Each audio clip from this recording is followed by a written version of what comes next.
సంవత్సరాల తరబడి ఎన్ని మందులు వాడినా మీ మోకాల నొప్పులు తగ్గట్లేదా? ప్రాణ పెయిన్ క్లినిక్ లో అత్యాధునిక చికిత్స. ఎన్టీఆర్ జిల్లాలో 2 రోజుల నుంచి కురుస్తున్న భారీ వర్షం అనేది ఒక కుంభవృష్టి కారణంగా మొత్తం మీద మహానగరమైన విజయవాడ మొత్తం వీధులన్నీ కూడా జల దిగ్బంధంలో చిక్కిపోయాయి. ముఖ్యంగా ఎన్నడూ చూడని విధంగా గడిచిన 20 సంవత్సరాలుగా ఎన్నడూ చూడని విధంగా ఎప్పుడో 2004లో చూశారు విజయవాడ ప్రజలు ఈ కృష్ణమ్మ పరవళ్ళు. ఇప్పుడు 20 సంవత్సరాల తర్వాత ఎన్నడూ చూడని విధంగా ఇంత పెద్ద ఎత్తున కృష్ణమ్మ పరవళ్ళు మొత్తం కృష్ణా బ్యారేజ్ మొత్తం కూడా ఇలా పొంగి పొల్లుతుంది.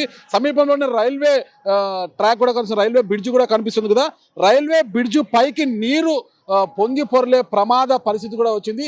ఇప్పటికే 2వ ప్రమాద హెచ్చరిక కూడా అధికారులు జారీ చేయడం జరిగింది. మొత్తం కూడా ప్రజలను ఎప్పటికప్పుడు అప్రమత్తం చేస్తున్నారు. మొత్తం కూడా అయితే కృష్ణమ్మ పరవళ్ళను చూడడానికి ఇక్కడికి ఈ సమీప ప్రాంతం ఏంటంటే దుర్గా గుడి వద్ద సమీపంలో ఉన్న తమ పాదాలు ఎంతమంది ఇక్కడ చూడడానికి తరలి వచ్చారు. యువకులంతా కూడా ఇక్కడ తరలి వచ్చారు. మొత్తం కూడా తమ వీడియోలలో ఆ జల ప్రవాహాన్ని కూడా చిత్రీకరిస్తున్నారు. ఎందుకంటే మనం ఎప్పుడు ఇటువైపు వచ్చినా కూడా ఇసుక మేటలు తప్పితే జల ప్రవాహము ఇటీవల కాలంలో ఎప్పుడు కూడా కనిపించలేదు. అయితే ఇప్పుడు 20 సంవత్సరాల తర్వాత ఇంత పెద్ద ఎత్తున వరద ఉధృతి దాదాపు 22 సెంటీమీటర్ల వర్షపాతం నమోదు కావడంతో ఈ స్థాయిలో వరద ఉధృతి వచ్చిందని చెప్పవచ్చు. ఒక్కసారి పైనుంచి మనం తీసుకుంటే అక్కడ ఆ ప్రాంతం నుంచి దిగువ ప్రాంతం ఉంటే రైల్వే బ్రిడ్జ్ మునిగిపోతుందా అన్న యొక్క పరిస్థితి కూడా మనకు స్పష్టంగా వస్తుంది. ఇలాగే మరో 2 రోజులు మాత్రం వర్షం కురిసి వరద ఉధృతి పెరిగితే మాత్రము రైల్వే బ్రిడ్జ్ పైనుంచి నీళ్లు పారే అవకాశాలు కూడా ఉన్నట్లు అధికారులు చెబుతున్నారు. అయితే మరి ఇప్పుడిప్పుడే వర్షం తగ్గుతోంది. అయితే అరేబియా మహాసముద్రంలో ఏర్పడిన తుఫాను కారణంగా భారతదేశంలో 10 రాష్ట్రాల్లో వర్షము భారీ స్థాయిలో కురిసే అవకాశం ఉన్నట్లు అధికారులు చెబుతుండడంతో మరోసారి ఎన్టీఆర్ జిల్లాలో భారీ వర్షపాతం నమోదు అవుతుందా అన్న యొక్క ప్రమాదంలో కూడా అందరూ కూడా పడిపోయారు. అందరూ కూడా భయాందోళనలో ఉన్నారు. విజయవాడ నగర ప్రజలు ముఖ్యంగా ఈ కృష్ణమ్మ నది తీరాన ఉన్న విజయవాడ నగర ప్రజలంతా ఒక చిగురుటాకులా వణికిపోతున్నారు. ఎందుకంటే విజయవాడ నగరానికి పక్కనే కృష్ణమ్మ పోతుండగా విజయవాడ నడి బొడ్డున చాలా ప్రాంతాల్లో కొండ ప్రాంతాలు కూడా ఉంటాయి. కొండల పైన వేల మంది కూడా ఇంటి నిర్మాణం చేసుకున్నారు. దిగువ ప్రాంతాల్లో కూడా వేల మంది ఇంటి నిర్మాణం చేసుకుని ఉన్నారు. సాధారణంగా వర్షం నమోదు కొండ ప్రాంతాల నుంచి నీటి ప్రవాహం కిందికి వస్తుంటే రోడ్లన్నీ జలమయమవుతుంది. ఇప్పుడు అతి భారీ వర్షాల కారణంగా రోడ్లన్నీ జల దిగ్బంధం కావడంతో పాటు కొండపై నుండి కొండ చీరలు విరిగి పడుతూ ఇళ్లపై పడుతుండడంతో కూడా ఎప్పుడు ఏ ప్రమాదం జరుగుతుందో అన్న విధంగా కూడా ఇక్కడ ప్రజలు బిక్కుమంటూ ఉన్నారు. ఇక్కడ మనమే చూడవచ్చు ఆ కొండ ప్రాంతము దుర్గగుడి సమీపంలో ఉన్న కొండ ప్రాంతాన్ని మనం చూడవచ్చు. ఇది లంక ప్రాంతము. అక్కడంతా కూడా కొండ ప్రాంతాన్ని ఉన్న దిగువన ఎన్ని ఇల్లులు ఉన్నాయి. ఇదే వరద ఉధృతి ఇంకా మరింత పెరిగితే ఆ ప్రాంతం అంతా కూడా మునిగిపోయే ప్రమాదం కూడా మనకు స్పష్టంగా కనిపిస్తోంది.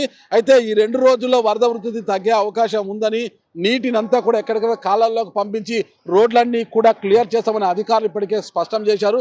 మరోవైపు రాష్ట్ర ముఖ్యమంత్రి నారా చంద్రబాబు నాయుడు గారు అహర్నిశలు శ్రమిస్తూ కూడా కంట్రోల్ రూమ్లో కూర్చొని ఎప్పటికప్పుడు ప్రజలకు సహాయ సహకారాలు అందించే విధంగా అధికారులు అప్రమత్తం చేశారు. పౌర సరఫరాల శాఖ నుంచి నష్టపోయిన ప్రాంతాల్లో జల దిగ్బంధంలో ఉన్న ప్రాంతాల అన్నింటిలో కూడా ప్రజలకు నిత్యావసర సరుకులు అందించే ఏర్పాట్లు కూడా చేశారు మొత్తం కూడా. మరోవైపు ఈ వర్షం కారణంగా విజయవాడ నుంచి సికింద్రాబాద్ నుంచి విజయవాడకు వచ్చే రైళ్లను కూడా రద్దు చేయడం జరిగింది. రైళ్ల రాకపోకలు కూడా స్తంభించిపోయి మరోవైపు ఆర్టీసీ బస్సులను కూడా ఎక్కడికెక్కడే నిలిపేశారు. రోడ్లన్నీ కూడా జల దిగ్బంధంలో ఉండడంతో ఇక్కడ ఈ ప్రవాహం చూడండి ఒక్కసారి. ఈ మెటికల పైకి ఎప్పుడు కూడా దిగువనే కనిపిస్తుంది. అక్కడంతా కూడా ప్రస్తుతం ఈ ప్రవాహం మెటికల పైకి వస్తుంది, దూకుతోంది, నీళ్లు పైకి దూకుతోంది అన్నమాట. అంటే ఈ 2 రోజుల వరద ఉధృతి తగ్గపోతే ఈ స్టెప్స్ కూడా మునిగిపోయే ప్రమాదం అయితే మనకు స్పష్టంగా కనిపిస్తుంది.